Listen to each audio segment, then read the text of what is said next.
considering it was a 23-11 season in an NCAA tournament for Virginia, it felt like just not a great season, unfortunately, for a program that, has been dominant in the ACC in a lot of these past seasons. Tony Bennett has gotten momentum back, but I feel like they're at an interesting point, right? So Christian here with Nick. We've got Matt Newton from the Virginia Fan Nation site.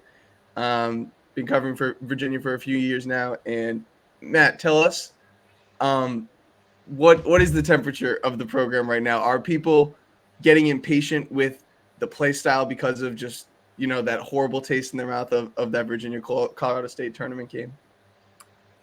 Well, unfortunately, that's kind of been the theme since the national championship in 2019. Is it doesn't really matter what happens in the regular season, how good the teams have been. It hasn't resulted in any success in the NCAA tournament. The last time Virginia won an NCAA tournament game was in 2019, and so it's kind of one of those situations where, okay, yes, Virginia went and won the national championship, and that's supposed to have wiped the slate clean of what was up until that year, a trend of Tony Bennett's entire tenure at UVA was he can win all these regular season games, but he can't get it done in March. And now we're seeing that start to creep back in, both the way that people view Virginia from a national standpoint, but also the way the fan base sees things. And so, because now we've followed up the national championship run with these 5 years of some pretty good teams that are getting twice getting a number 4 seed in the NCAA tournament, but still no success in March. There is a little bit of, does something need to change? The same questions that were being asked, before the run to the national championship in 2019. Does Virginia have to change the way they do things? And to an extent they have. I mean, I think Tony is using the transfer portal more than he ever has. But this year is different in the sense that the guys that he's getting from the transfer portal are not pieces to supplement what's currently on the roster. And they're not, most of them aren't seniors or fifth-year graduate transfers, which is the way that he's usually gone. He's usually opted for the experience route. This is going to be probably the youngest team that he's ever had at Virginia. A lot of the guys that came in as transfers this offseason have 2 and 3 years of eligibility remaining. And there's only going to be 2 true seniors on the roster this year. And that is something that you don't hear very often with the Tony Bennett team, or just his program in general, that relies so much on guys staying in his system for 3 and 4 years and peaking in their junior and senior seasons. Now we're getting to this kind of unprecedented state where you have a lot of potential, a lot of youth, and it really means that the future 2 to 3 years from now is extremely bright if some of these guys pan out the way that Virginia is hoping. But this year, it's a massive question mark of, not just how is the team going to come together, but who's going to play. I mean, there's 11, 12 guys on the roster who I could see feasibly all of them playing significant minutes, but obviously they can't.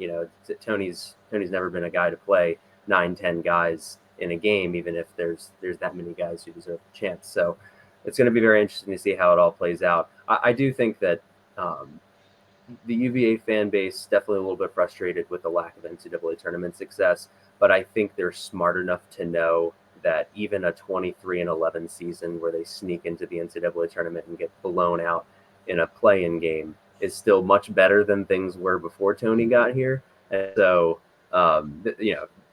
there has been more of that this offseason, and people like, okay, yes, things aren't as great as they used to be, but let's add a little bit of perspective to things. And while that's great to have that perspective, obviously you'd rather not have to have those conversations in the offseason. You'd rather be talking about how great things were and continue to be.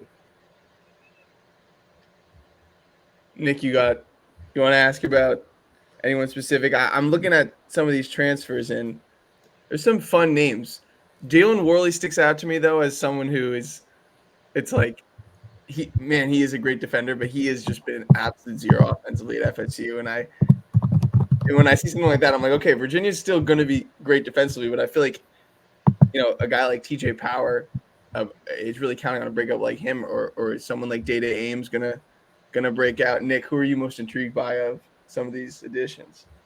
Yeah, you kind of just hit on the head. Like, TJ Power, Day Ames, Worley, 3 great upside transfers. I think Elijah Saunders is going to go pretty under the radar. I mean, the guy fits in Virginia perfectly. He plays defense. He's a dog. He's from a winning culture. I mean, he was with that San Diego State team that made it to the Final Four. He was a pretty vital piece of that. So, like Matt had mentioned, he's not just getting an older player. He's kind of getting some buy low players, if you will, with like TJ Power, Day Ames, guys you can bring in early, develop them. I guess my biggest question for you, Matt, is, who's going to be that double-digit scorer alongside McNeely, because he's the only one who averaged 10-plus back. I trust their defense. They were 7th last year in KenPom and adjusted defense efficiency. I know they're going to be like top 10, top 15 again, but they were 200th in offense last season. Who's going to be a double-digit scorer alongside him, and how will the offense look this year to, obviously, get better than last season? Well, and it's always the $1 million question with Tony Bennett's Virginia teams. Kind of no matter what year it is where's the scoring going to come from, and is it going to be consistent enough? Because flipping back the page to last season, you obviously had Reese Beekman driving the bus, and everyone was really excited to see him come back for his senior year, because his entire career we had only ever seen him play beside Kihei Clark. And a lot of people who follow UVA basketball thought that as great as Kihei was, and as great as his legacy is, in the role that he played in the 2019 national title run, we all wanted to see what Reese Beekman could do as the only point guard on the floor, the guy generating the offense all the time. And you did see, just a very high usage rate where Reese is kind of willing the team to win at times. And we also saw a lot of games where that wasn't enough. That, the story of the 2023-2024 Virginia Cavaliers are, when they lost big. If they went down 10 in the first half, they're going to lose the game by 25. I mean, they lost by like 7 games, right? Like by 20. Yeah. I mean, and it was 34 points at Virginia Tech. And it's not just, I went down to Cameron Indoor to see them get blown out by Duke, just to have that experience. That was great. But it wasn't just the good teams that were doing that to them. There were some bad teams that Virginia got blown out by last year. And it was because if Reese Beekman wasn't perfect on offense, the team, simply couldn't score enough. And sure, the defense was good, but not great. And that's, for a Virginia team that's going to struggle to score, struggling to defend at times as well, is just a deadly combination. So I think it's interesting to see what's going to happen on both ends of the floor. You're asking about the offense, and unfortunately at this point, it's really hard to project. We think we know what we're going to get out of Isaac McNeely. His trajectory has been solid. I think, a lot of people who follow UVA basketball are hoping that as a sharpshooter, he'll take another step and kind of get closer to that Kyle Guy realm that people, he's always been compared to Kyle ever since he came out of high school. But he hasn't quite been there yet. But, you're hoping to get that. And I think that the problem with Isaac last year is that, a lot of times he was the only guy on the floor who could shoot.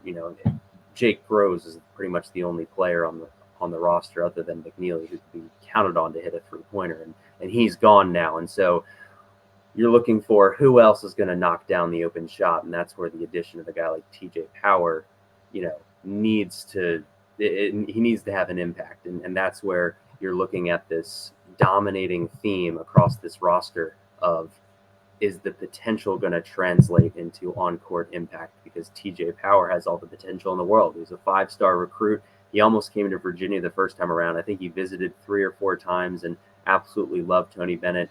And when he committed to Duke back in, I think this was September of 2022, I called it that day. I said, I think this guy is going to be a Virginia Cavalier by the 2024 season, because I mean, you could just see it, right? There's just too much talent at Duke, and under Shire, they've started to, not to get too much into Duke, but the trend now is you got more guys who are coming back for a second and third year. And so if you then replace, you bring in a bunch of 5-stars and you have guys coming back, there's going to be more people who are left as the short end of the stick. And that's what happened to TJ. So I don't see the fact that he only, played 7 minutes a game at Duke and scored 2.1 points per game. I don't think that that's evidence that he's not going to be able to play at this level. I think it was just, there's just too much talent at Duke for him to see the floor.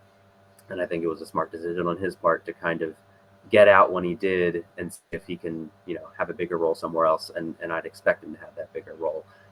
Just because Tony Bennett, he's forced to play new guys now, right? There aren't enough returners on the team that, you can only play returners. I mean, it's Isaac McNeely, Tane Murray, Andrew Rohde are pretty much, in terms of backcourt, that's the only guys that are coming back. And then Blake Buchanan played a good amount in the front court last year, but that's it.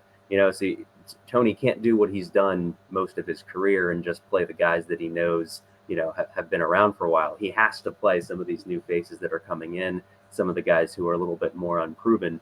And so I'm hoping that TJ Power could potentially be that guy to kind of space the floor along with Isaac, create that spacing that Reese Beekman didn't have last year to drive to the basket. Another guy to keep an eye on is Day-Day Ames from Kansas State. And the reason that he's on the roster, it's kind of a disappointing one for Virginia. It's exciting that they got him, but the reason why they went after him is because Elijah Gertrude had an unfortunate scooter accident back in April and ended up injuring his knee. He's going to be out for the year. And that's extremely disappointing for a kid who, his most exceptional trait is his athleticism. He can jump out of the gym. He tore his ACL his senior year of high school. And despite that, he came into UVA, and the initial plan was for him to redshirt as he recovered from that. But then he ended up playing early on and played a decent amount in his first year and showed that athleticism. And so people were really excited to see, with all these departures, with all the scoring and minutes that Virginia has to make up for from last season, could Elijah Gertrude be a guy that could step up and have a breakout year? And then he goes and injures his knee, and it wasn't even a basketball injury. It's just super unfortunate. But what it means is you get Day-Day Ames, who, in 1 year at Kansas State showed a lot of potential. Big 12 basketball is no joke, and he did pretty well. And if you look at the numbers, 5.2 points per game isn't jumping off the page. But if you look at how he finished that year, some of his last games of the season, I don't have the information in front of me right now, but some really quality games against high quality competition, and reason to believe that he could come in and have a big role. He could slot in and essentially be what Elijah Gertrude should have been for this team. So I'll mention those two guys. You want me to go through each of the transfers? I can. I think Jalen Worley is more of a known commodity. Didn't shoot it very well last year, but has shot it decently well earlier in his career. I think it was 2 seasons ago. He was around 32% from three, which obviously isn't fantastic, but it's not terrible. Last year, he only took, I think, 7 or 9 3-pointers, something like that. So I don't know if him shooting 14% from three last year was necessarily because he suddenly forgot how to shoot. It's just his role in Florida State's offense, whatever their system was, wasn't to take 3-pointers. And so I think he adds a lot just in terms of, he's going to be, along with Tane Murray, I guess, the only senior on the team who has proven experience, and the fact that he's a 6'7" guard means he can, you can put him in a lot of different spots on both ends of the floor and be productive. And then Nick, I think you nailed it with Elijah Saunders. I think he could be one of the more underrated pickups of the offseason. And the biggest reason I have for that is if you look at the way that San Diego State fans on Twitter, on social media, whatever, we're talking about Elijah Saunders when he entered the transfer portal and ultimately ended up at Virginia. They were really frustrated that San Diego State let him go. This is a guy who showed a lot of potential in his 2 years there, and they were expecting that this year for him, his 3rd season in college basketball, was going to be the one where his potential met the opportunity finally that he was going to get. And so I think he could fit somewhere. I think as someone who can play the 4, potentially shoot it a little bit, but really a really physical player with a lot of good physical tools and a lot of potential, I think he could have a great impact for Virginia as well. All right. Call me crazy on this. You said a lot of awesome things there, by the way. Just like rapid fire, a couple of things I thought. One, Gertrude, I always thought should have played more last year. Like, he looked very good when he was out there, and I didn't know that I knew he was out for the season. I didn't know that's why. That's really unfortunate. This might be a little too galaxy brain, but something that I really didn't like last year about the team was they didn't have a Jaden Gardner-esque guy you can play through in the post. Like, it was just very lame when they went to the post, and like there was way too much on Beekman's shoulders. And as good as Beekman and Dunn were, it's like you're right. When shit hit the fan, it just was just a mess. And it's like for a team ranked, when you said like there at times the defense wasn't good, and you're saying this about a Tony Bennett team that was 7th in KenPom defense, like I know what you mean, because there were times where they desperately needed stops, and it's like, where are they? Right. And it's like it wasn't like they were just ranked high defensively because they played slow. Like they were a good defensive team, but like there were just games where it just like Notre Dame was just scoring everything. It's like, what is going on?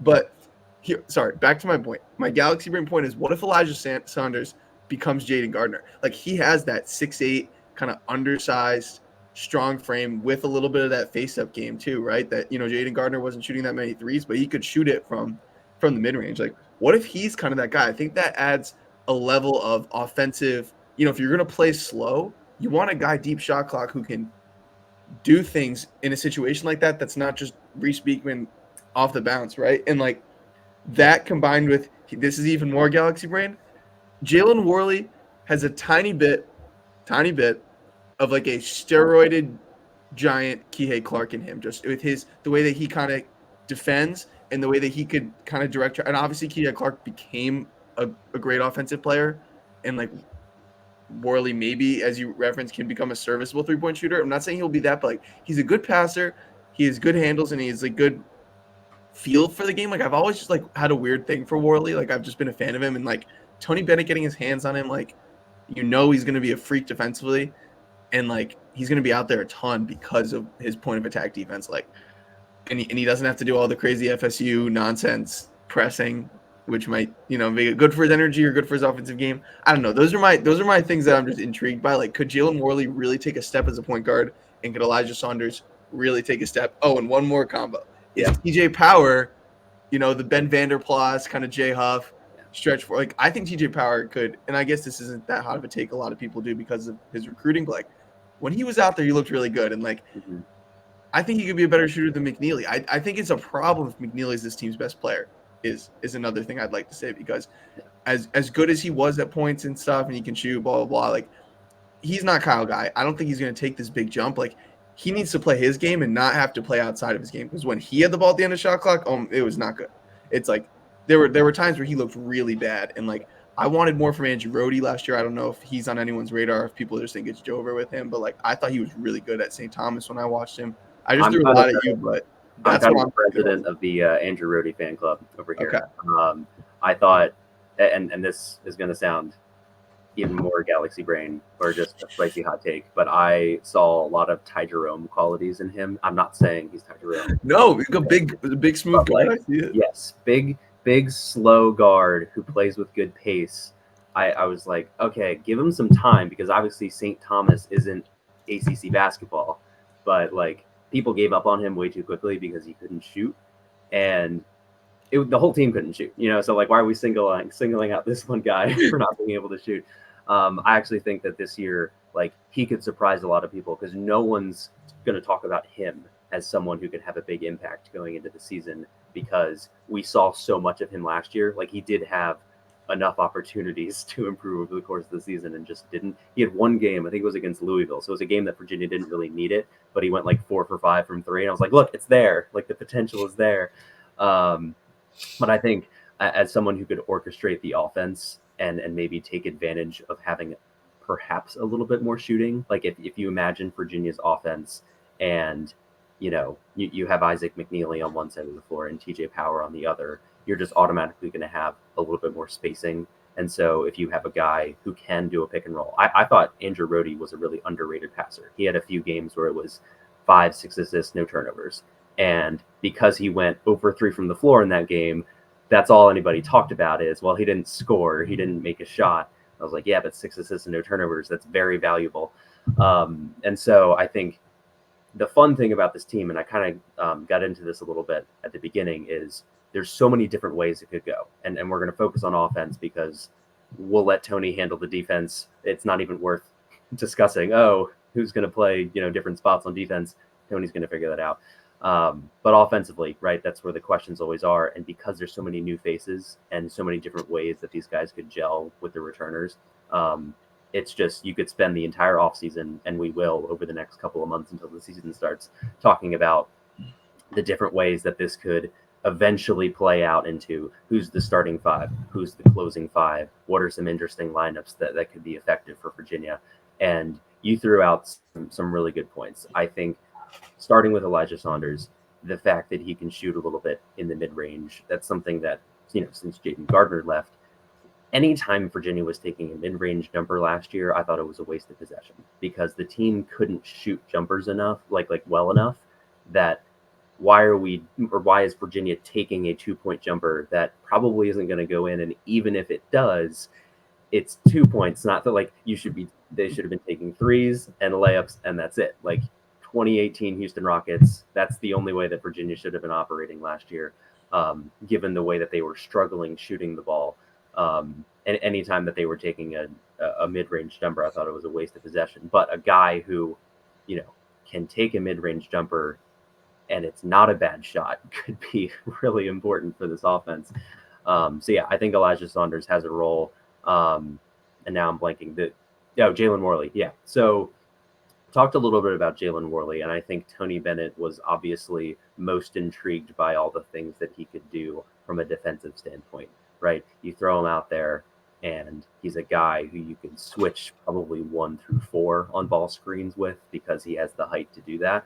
But I also think that, Florida State obviously had their struggles last year, and it just wasn't, I think injuries, if I'm remembering correctly, were a big part of Florida State's struggles last season. But just not in a good spot. And I think it was a good idea for Worley to see if he could do something in a different school in his last year. But I think he could profit a lot from the potential spacing that could be provided by having Isaac McNeely on one side, TJ Power on the other, and see what Jalen Worley can do as a slasher. He's a very athletic guy. He's 6'7". He doesn't necessarily need to shoot, have this renaissance year from beyond the arc in order to be effective on the offensive end. I think put the ball in his hands with just a little bit of space on the court, put him in a pick and roll and just see what happens. And then, you just look and see what can you get from Day-Day Ames, on the other side. Does Tane? I mean, I've heard some good things about Tane Murray coming out of practices so far, but just another guy who can slash. You're not going to break. These guys aren't going to break you down with incredible dribble moves, but that's not Virginia's offense anyway. It's guys that can get going downhill under control and finish at the rim. And I think Jalen Worley, Tane Murray, those are guys who could potentially do that. So it's almost, you put yourself in a circle trying to figure out what Virginia is going to look like offensively this year. And obviously there's a chance it doesn't work, right? There's a chance that it looks remarkably similar to some other Virginia teams that have struggled to score. But I mean, I don't know if you guys saw the headline. I wrote a story about this last week, but Bart Torvik has a metric on his site that is projected effective talent, and Virginia ranked 4th in college basketball in that. And I was shocked because, the most talented guys, in the program over the last couple of years, they're gone, right? I mean, Reese Beekman and Ryan Nunn are in the NBA now. If you look at the current roster, you're like, where are the NBA guys? They could be there. There's none that are jumping out as oh, that's an NBA guy. You just don't know until you see him play somewhere. But if you're interested at all in high school recruiting data, there's 7 guys on the roster who are ESPN top 100 recruits. And of all the talented teams that Tony Bennett has had at Virginia, he's never had that many on one roster before. So there are metrics that you can look at that say this is the most talented team that Tony Bennett has ever had at Virginia. And we're playing guessing games. We're throwing darts at the board with a blindfold on, trying to figure out who are the guys that are going to play the most minutes and stick out as that closing 5 or that starting 5, whichever of those you think is more important. But there's a lot of exciting options. There's a lot of ways for Tony and his staff to tinker with it. And also don't sleep on the fact that Kyle Guy is back on the staff now. So if the entire team suddenly learns how to shoot threes, we know what happened. That's a great point. I forgot. I saw that his G League career is over. Well, thank you so much for your time, Matt. This was super insightful, getting your perspective on a lot of this. Last thing before we leave, yes or no, is this team winning a game in the NCAA tournament? What does your gut tell you? Because we know the defense is going to be good. They're going to be a solid AC team. Are they going to get there, and are they going to win when they get there? And Nick, I want to hear what you have to say too. I'm going to say yes. And I think there's been some chatter about Tony Bennett and this offseason in particular, because there were some questions about his contract situation, that he only had, 1 or 2 years left on it, hadn't signed an extension yet. People were like, is Tony going to retire? Like, he's always been a guy that you figured was going to retire early. Like, he has said that many times. He's not going to go the Coach K, the Jim Boeheim route where you're coaching into your late 70s. It's just not going to be him. But the guy is way too competitive to give up at this point. And so he wants it. He wants to have another deep NCAA tournament run, and he wants that soon. And I think that because he can't do what I think has, far be it for me to question Tony Bennett, but I think he's handcuffed himself a little bit in the past to the players that he likes, right? The guys who have done things in the past for him. I think it took too long to hand the keys to Reese Beekman because Kihei Clark was at Virginia for 5 years. That's a good example. He, played Ben Vanderplas too much, in that 22-23 year, and sacrificed a very serviceable center as a result in Caden Shedrick. So, like, there's examples. You can go back to the years and see times that Virginia, I'd say, handcuffed themselves with some of their personnel decisions. That's not an option this year. They're just, if you look at the returners, guys who actually played minutes, it's Tane Murray, Isaac McNeely, Andrew Rohde, and Blake Buchanan, and that's it. And so you have to play these younger guys, these unproven guys, the guys where it's just untapped potential. And so I think this is the year that you could see something totally different happen with a Virginia team, where one guy who maybe expectations were lower kind of breaks out. And, it just, if you look at his stats previously in his career, a TJ Power who was scoring 2.1 points per game at Duke is suddenly a 12 points per game guy because, turns out a guy who's a really gifted three-point shooter can get his rhythm going a little bit more when he's shooting 8 threes a game instead of 1 or 2. What a novel idea. So, yes, I'd say Virginia's going to win an NCAA tournament game this year because they've shaken things up a little bit. And that's what, some people who follow UVA basketball have been asking for a little while now. And so I think you've got some really exciting, reasons for excitement, at least from an offensive standpoint, and you kind of know what they're going to be defensively, right? You know that the floor for a Tony Bennett Virginia basketball team is going to be like top 30, right, defensively. And so you can rely on that. The bar that you have to reach from an offensive standpoint is pretty low in order to have success. So I'd say yes. If it sounds like a bold prediction, fine, but I do think Virginia wins an NCAA tournament game this year. Nick? Yeah, they win one. I'll keep it short. They win a game this year in the NCAA tournament. I have one question for you, Matt, and I saw a tweet over last week. I think, Chris, you commented on it, which is why I saw it. They had a recruit named Cam Ward, and he said that Tony Bennett revamped their system and they're going to play faster this season, which seems so far-fetched. Is there truth to that, yeah or no? So can't say for sure. Unfortunately, I'm not a fly in the wall in practice, though I'd love to be. What I'd say for headlines like that are there's usually at least one of those every recruiting cycle. A recruit who comes in and Tony, in his efforts to combat what he probably thinks other coaches are telling this recruit when they're on visits there, and they're like, "Oh, what other schools are you considering?" And the kid says, "Oh yeah, and like I'm visiting Virginia as well." They're like, "Well, don't go there. I mean, you saw like they don't play offense. There's not enough shots to go around. They don't play fast enough in order for you to show your talent." And so it's the same, recruiting insults, I guess, that get hurled at Virginia. And so what you usually see is at least one recruit in every cycle will make a big headline. It'll go viral, at least in UVA basketball's Twitter community, where Virginia is telling them, "Oh yeah, no, we're playing faster this year. We're switching things up on offense. We're taking more shots." And it's yet to amount an actual change on the court. I think what usually happens is, they're talking about off of a defensive rebound, they're going to push the floor a little bit more often. And sure, that's happened. But in terms of Virginia shooting the ball within the first 15 seconds on the shot clock on like a normal half-court possession, I don't think that's going to happen anytime soon.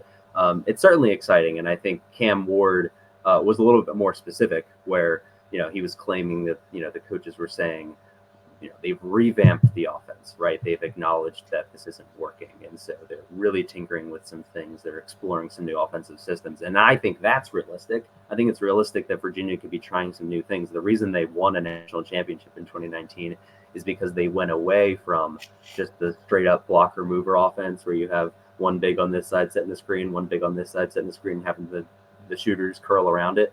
It doesn't work if you only have one shooter on the floor, right?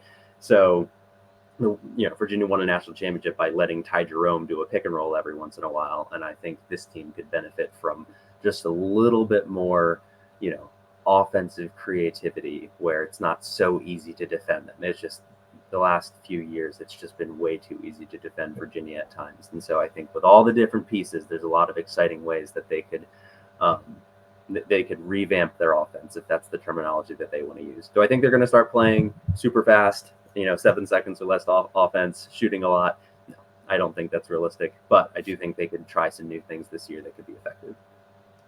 Well, awesome, Matt. You were great. Thank you so much, and we'll talk to you soon. Great. Thanks for having me.